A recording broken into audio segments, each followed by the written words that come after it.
Pirate attacks are an enormous and expensive international threat. And to understand what's happening on the high seas, we asked Barry Parker to join us. Mr. Parker is a writer and a maritime consultant on shipping. Thank you very much for being with us.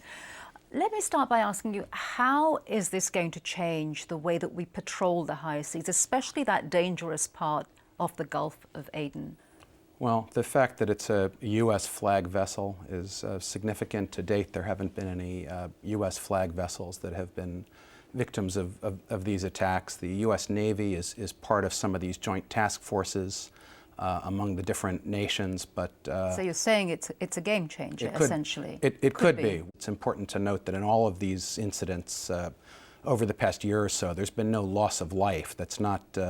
The aim of the pirates is to get money. They're not trying to kill people. They're not trying to make political statements.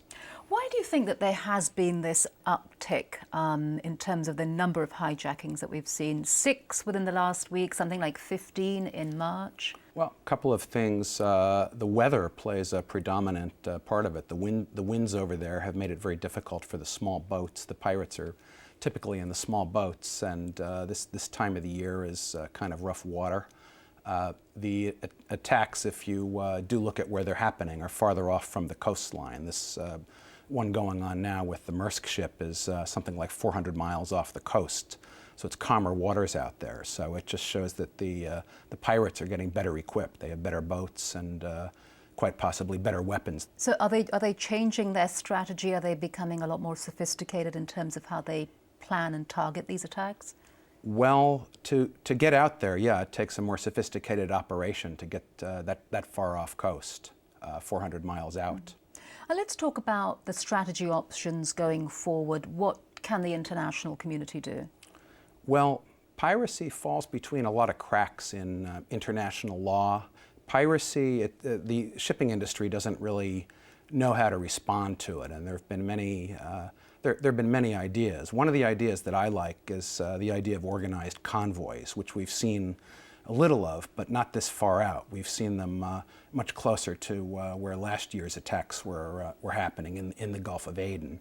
One of the complaints has been, if you look at the naval people and the shipping people talking, is they'll tell you how many square miles are out there in the Indian Ocean. I can't even count all those zeros, but the problem is with 15 or 20 naval ships that are in the task force, you can't possibly cover all that water.